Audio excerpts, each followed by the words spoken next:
The single mother of 9-year-old Lily had mastered the art of perpetual motion, rushing from her morning shift at Rosie's diner to her afternoon classes at the community college, then home to help with homework before heading to her evening job at the local grocery store. Sleep was a luxury. Being on time was nearly impossible. Today had been particularly chaotic. The diner had been short-staffed, forcing Emma to stay an extra hour. Now she was sprinting through the downtown bus terminal, her waitress uniform hidden beneath her raincoat, praying she wouldn't miss the 3:15 to Westridge Community College. Missing class wasn't an option, not when she was only 2 semesters away from finally completing her nursing degree, the key to a better life for her and Lily. The rain fell in sheets, drumming against the terminal's glass roof as Emma navigated through the crowd. That's when she saw them, an elderly couple sitting on a bench near the north entrance, looking lost and increasingly distressed. The woman, probably in her late 70s with silver hair pulled into a neat bun, kept checking her watch. The man beside her, slightly older with a cane resting against his knee, patted her hand reassuringly, though his own expression betrayed his concern. Emma would have continued past. She had to, except for one detail that made her pause: the suitcases. 2 modest bags, well-worn but carefully maintained, sat beside them. They weren't waiting for a bus. They were waiting for someone who hadn't come. She glanced at her watch. The 3:15 was leaving in 7 minutes. If she hurried, she could still make it. Instead, Emma found herself approaching the couple. "Excuse me," she said gently. "Are you folks all right? Do you need any help?" The woman looked up, relief washing over her face at being addressed. "Oh, thank you, dear. We're waiting for our son, Richard. He was supposed to pick us up hours ago. We don't want to be a bother," the man added quickly. "I'm sure he's just delayed with work. He's very important, you know. A vice president at Meridian Financial." Something in the man's tone, a mixture of pride and uncertainty, tugged at Emma's heart. "Have you tried calling him?" The woman's face fell. "Our phone isn't working properly. Richard set it up for us, but..." She held up an older model smartphone with a cracked screen. "We can't seem to make it dial out." Emma made her decision in that moment, knowing she was about to miss her bus, but unable to walk away. "May I?" she asked, holding out her hand for their phone. The device wasn't malfunctioning. It had been disconnected. Emma pulled out her own phone. "What's Richard's number?" "I'll try calling him from mine." The number went straight to voicemail. Emma left a polite message explaining that she had met the couple at the bus terminal and was concerned about them. As she handed the phone back, she noticed the time. 3:17. Her bus was gone. "I'm Emma," she said, sitting down beside them. "What are your names?" "I'm Eleanor Winters," the woman replied. "And this is my husband, Harold. We've come from Maplewood to visit Richard and his family.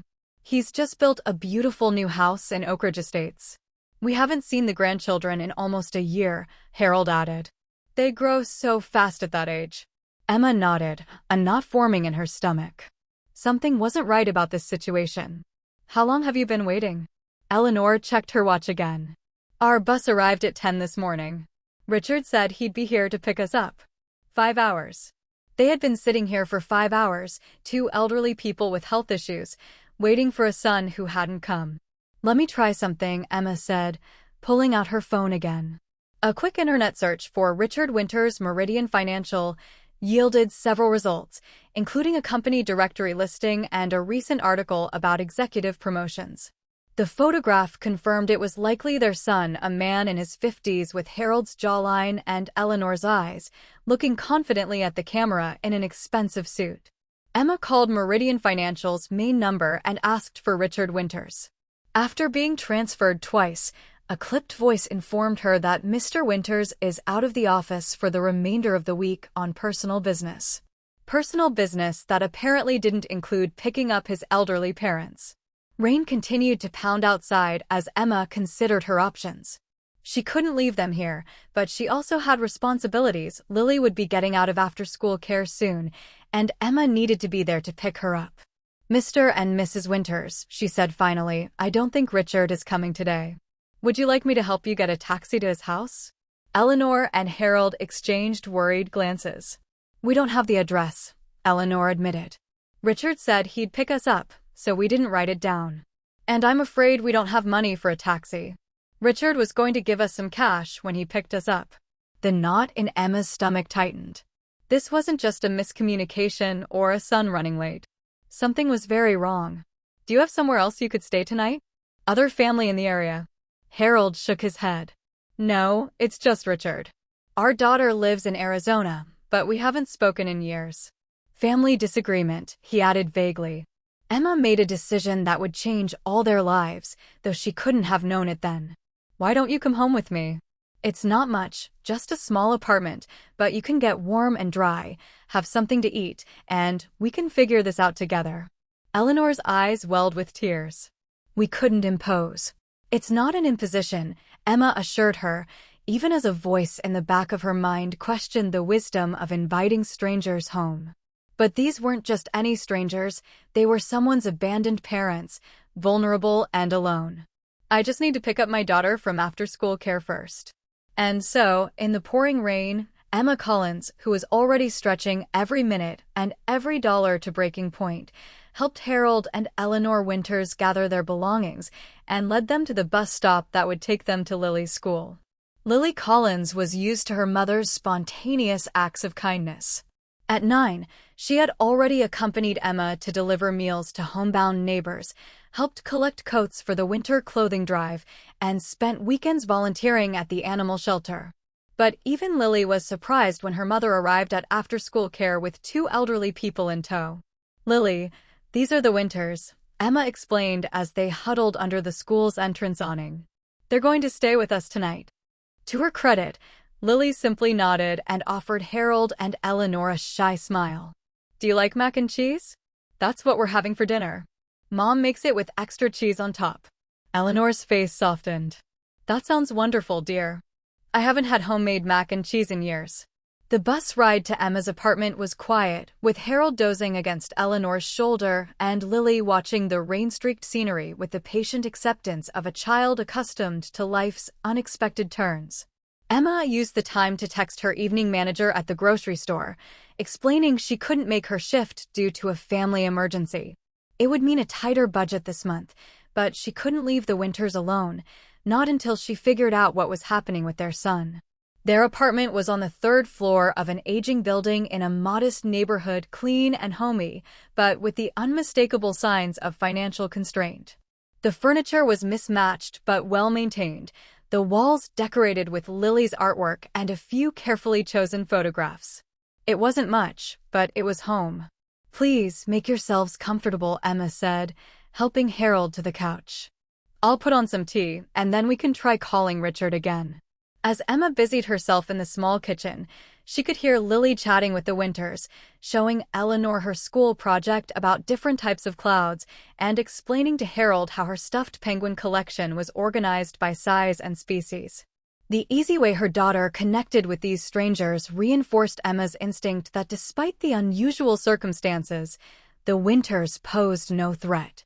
Over mugs of hot tea and Lily's animated conversation, Harold and Eleanor gradually relaxed, the tension of their long wait at the bus terminal easing from their shoulders. When Emma suggested another attempt to reach their son, however, the anxiety returned to their faces. Maybe we should wait until tomorrow, Eleanor said hesitantly. He might be upset if we bother him at home in the evening. Something in her tone, a fear of inconveniencing her own son, struck Emma as deeply wrong. When was the last time you spoke with Richard? She asked carefully. Harold and Eleanor exchanged glances. Tuesday last week, Harold answered. He called to confirm our visit. Said he was excited to see us and show us the new house. And he knew you were arriving today? At 10 in the morning. Eleanor nodded. Yes, we sent him our itinerary weeks ago, and he confirmed the date when he called. Emma considered this information. A successful financial executive doesn't simply forget to pick up his elderly parents from the bus station. Either something had happened to Richard, or he had deliberately left them stranded. I think we should call the police, Emma suggested gently. Just to do a welfare check. If Richard is fine and just forgot, no harm done. But if something's happened to him? The fear that flashed across Eleanor's face told Emma volumes. Oh, I don't think that's necessary. Richard wouldn't want us involving the authorities. He's very private about his personal life. Mom, Lily interrupted, her young face serious. Isn't Richard being mean? He left his mom and dad at the bus stop all day. Out of the mouths of babes. Emma squeezed her daughter's hand, proud of her perceptiveness, but conscious of the Winters' feelings. We don't know what happened yet, sweetie. That's why we need to check. After some gentle persuasion, Harold and Eleanor agreed to let Emma call the local police department's non-emergency line. She explained the situation, emphasizing her concern for Richard's welfare given his uncharacteristic behavior. The officer who took the call promised to send someone to the Oak Ridge Estate's address to check on him. While they waited for news, Emma prepared the promised mac and cheese, with Lily as her enthusiastic assistant and Eleanor offering to set the table. The simple domesticity of the scene, 4 people from different generations working together to create a meal, created a warmth that transcended the modest surroundings. Over dinner, Emma learned more about the Winters. Harold had been a high school science teacher for 40 years. Eleanor had worked as a librarian. They had raised 2 children, Richard and his sister Catherine, in a small town in upstate New York before retiring to Maplewood 15 years ago. They spoke of Richard's academic achievements and career success with pride, though Emma noticed they offered few personal details about their relationship with him. And Catherine? Emma asked. You mentioned she lives in Arizona? A shadow crossed Eleanor's face. Yes, Phoenix. She's a nurse at a children's hospital there. We haven't spoken in quite some time, Harold added, his voice heavy with regret. There was a disagreement when Richard took over managing our finances. Catherine thought we should keep control of our own affairs, but Richard insisted he could get us better returns. He has the financial expertise, after all. Emma nodded, pieces beginning to fall into place. When did Richard start managing your money? About 3 years ago, Eleanor replied. After Harold's stroke. Richard said it would be one less thing for us to worry about. The phone rang before Emma could ask more questions. It was the police officer returning her call. Ms. Collins? This is Officer Martinez. I wanted to update you on the welfare check for Richard Winters. Yes, thank you. Is everything all right? There was a pause. Mr. Winters is fine. He was at home with his family when our officers arrived. However, he seemed surprised to hear his parents were in town. He stated there must have been a miscommunication about dates. Emma glanced at Harold and Eleanor, who were watching her anxiously. I see. Did you tell him his parents have been waiting at the bus terminal since this morning? We did. He said he would contact them directly to sort things out. Thank you, officer. Emma ended the call and turned to the Winters, trying to keep her expression neutral. Richard is fine. The officer said there was some confusion about your arrival date. Harold frowned. That's not possible. We confirmed everything last week. Before Emma could respond, Eleanor's phone rang, the device that supposedly hadn't been working earlier. Eleanor answered it with trembling hands, putting it on speaker. Richard? Oh, thank goodness you're all right. What the hell do you think you're doing? Richard's voice cut through the speaker, harsh and cold. Having the police show up at my house? Do you have any idea how embarrassing that was? Eleanor flinched as if she'd been slapped. I'm sorry, dear. We were worried when you didn't come to the bus station. Because you weren't supposed to come until next month. Richard snapped. I told you November, not October. This is exactly why I need to manage your affairs. You can't even keep track of simple dates anymore. Emma watched Harold's face crumple at the accusation, saw the shame and confusion in his eyes. Without thinking, she reached for the phone. Mr. Winters? This is Emma Collins, the person who found your parents at the bus terminal. They showed me their ticket confirmations. Their travel date was definitely today, October 15th. There was a moment of stunned silence before Richard's voice returned, now carefully controlled. I appreciate your concern, Ms. Collins, but this is a family matter. I'll arrange for my parents to take a bus back to Maplewood tomorrow morning. Back to Maplewood? Eleanor's voice quavered. But we just got here. We haven't seen the grandchildren. That's not possible right now, Richard interrupted. Jennifer's mother is staying with us, and we don't have the space. I'll call you tomorrow with the bus details. The call ended abruptly, leaving a heavy silence in Emma's small dining room. Eleanor's hands shook as she set down the phone. Harold stared at his half-eaten dinner, his expression lost. "I don't understand," Eleanor whispered. "We confirmed the dates. I wrote everything down." Emma's heart ached for them. "May I see your ticket confirmation?" Eleanor nodded, retrieving a carefully folded paper from her purse. The document clearly showed their travel dates: October 15th arrival, October 22nd return. There had been no miscommunication. "Richard wouldn't lie to us," Harold said, though his voice lacked conviction.